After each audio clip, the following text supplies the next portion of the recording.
Send me, darling, you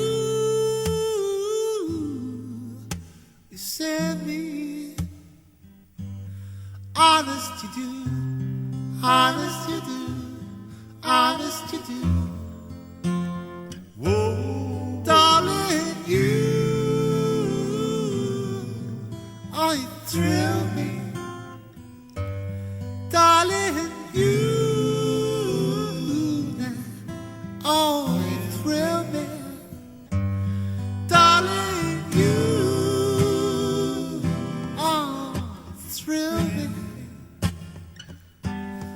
Honest you do, honest you do, honest you do.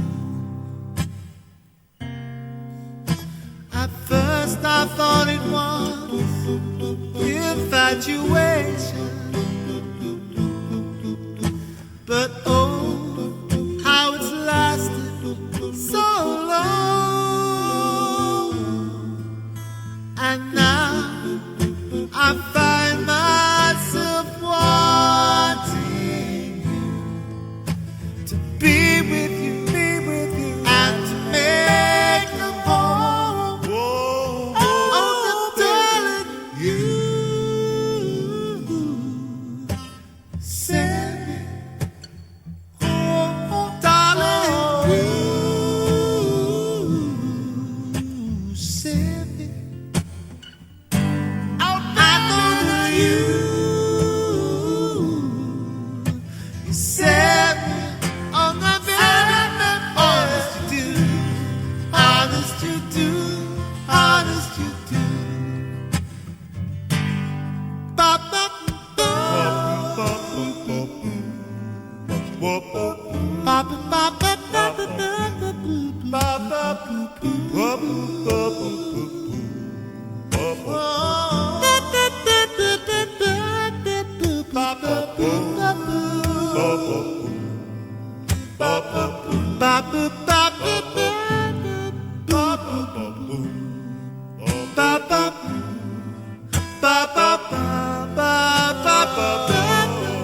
I said you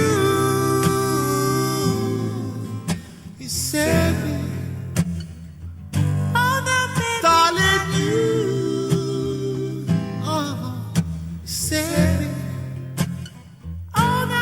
darling, you said me. Honest you do, honest you do, honest you do.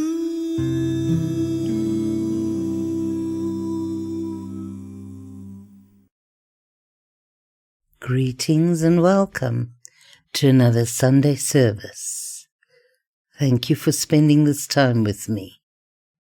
As I realized just how astounding it was for me to have spent many years in judgment of the weather, of nature, people around me, and most of all, myself.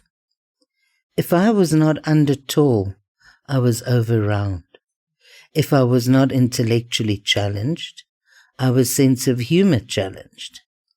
My hair was always either too long or too short. Do you really want to hear? Nope, I thought so. Too damn depressing. And yet, so real.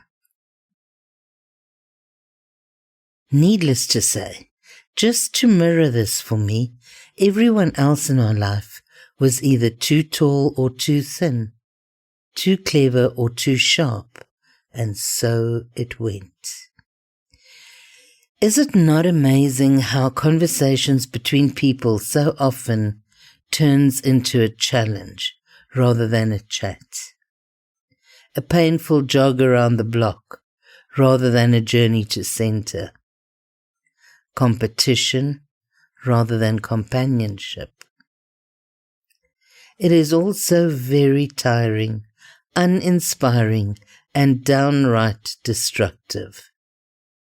It was at the heart of all of this that I was thrown into silence, with very little contact with the outside world, as I was not able to make or receive calls for some time.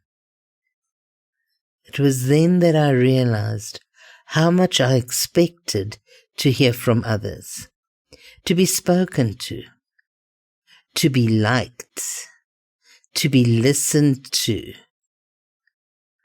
My lessons, however, are that these are all mirrors. And yes, looking at them long enough, they do start looking like carnival mirrors. For your thoughts go from conceited, rounded ones to long, thin, drawn-out ones. You are not sure whether you have been cheated or not. As you reach for another penny, another ride on the merry-go-round. It was in the middle of my hall of mirrors that I stumbled on to the words of Joseph Murray. Infinite riches are all around you if you will open your mental eyes and behold the treasure house of infinity within you. There is a gold mine within you from which you can extract everything you need to live life gloriously, joyously, and abundantly. Oh, what joy, I thought, as I ran from the hall in search of this joy within. I started climbing the mountains of my soul, finding the view from on high, just not high enough. Then I traveled the pathways of my mind into the depth of my memories, finding them not deep enough. Next was the various aspects of myself. My female energy, which was lacking in spiritual depth and knowledge, not to mention the male energy, which was so lacking in discipline that I could not find it within me to make myself different. In fact, Joseph Murphy, who wrote those words, must have been lying, for this was not to be found. And then, gently, like the fine feathers, so beautifully bestowed upon all seekers by the angelic hosts, Robert James Waller whispered in my ear, "Romance dances just beyond the firelight, in the corner of your eye. She does not like you to look at her directly. She flees from the cold light of logic and data collection when it is turned towards her. If you persist in trying to study her, however, she disintegrates, then dissolves into nothing at all. Deep in me, a knowing knew. A breeze rippled on my soul as it rejoiced with a sense of love which had been nesting in me for so many lifetimes. Oh, do not get me wrong. I was still not ready to accept that I was romance, that laughter, joy, and unconditional love was me. But I was ready to accept that everyone around me was. And then I knew. I was not, as I had believed for so long, that very different.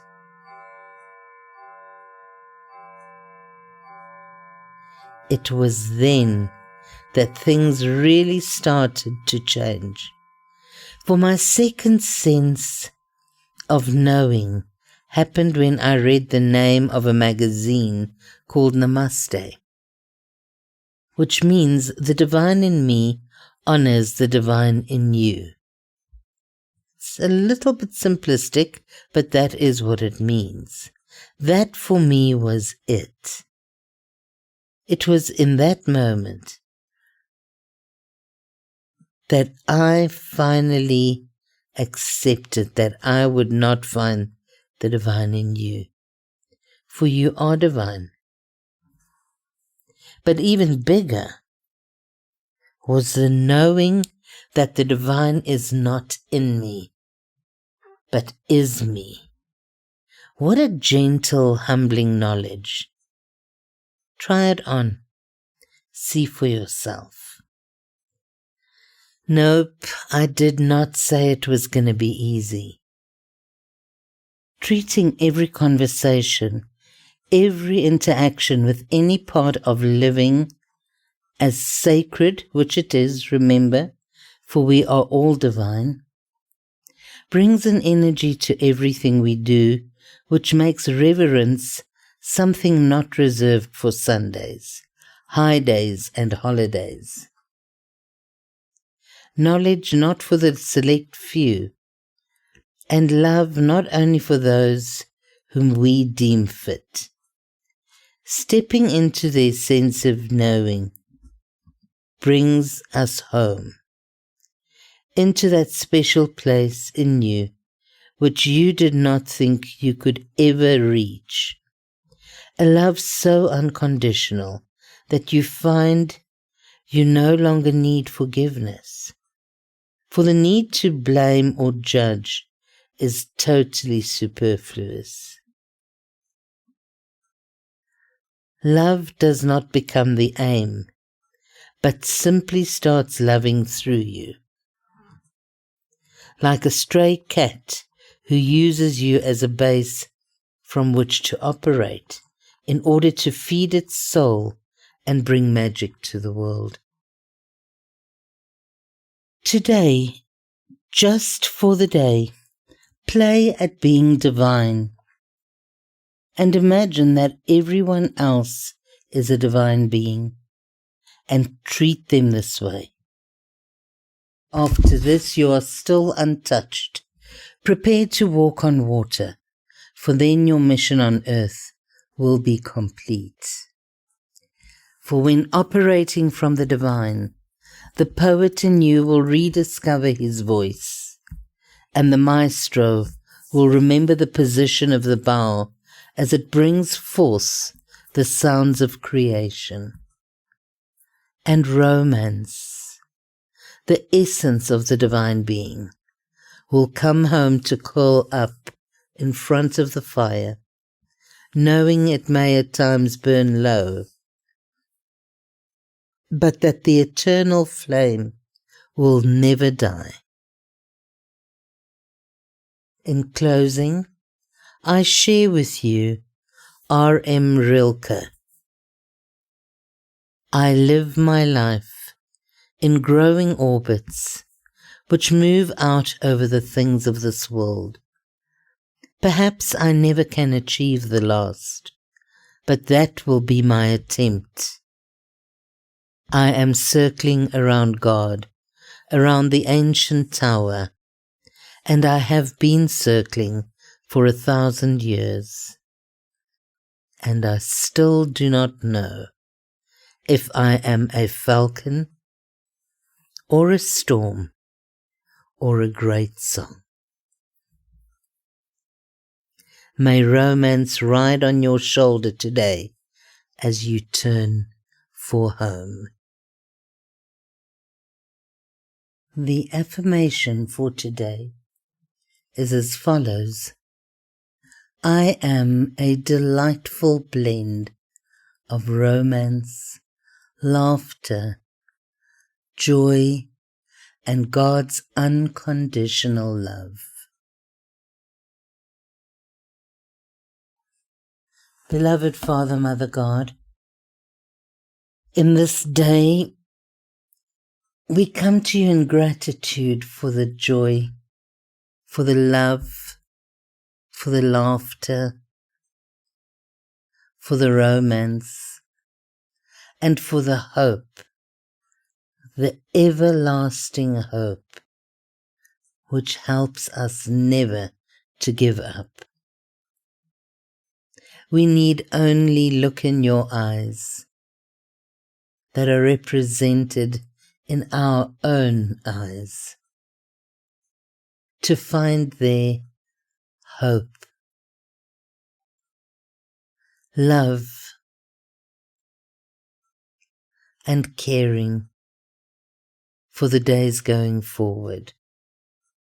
There are so many beautiful things that are happening in our lives every day, every second day. But we are always experiencing an expression of your love. And then we always seem so surprised. Why should we be so surprised? Help us, dear God. Remind us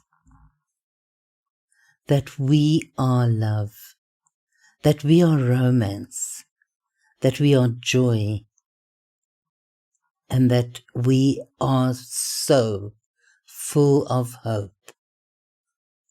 If we can only accept your love daily and open our hearts, that this love may flow unhindered in and out of us, not just for ourselves, but for everyone who is touched by us and our presence. We thank you again. It has been such a joy. Amen. Darling, you send me. Darling, you send me. Darling, you send me. Honest you do, honest you do, honest you do.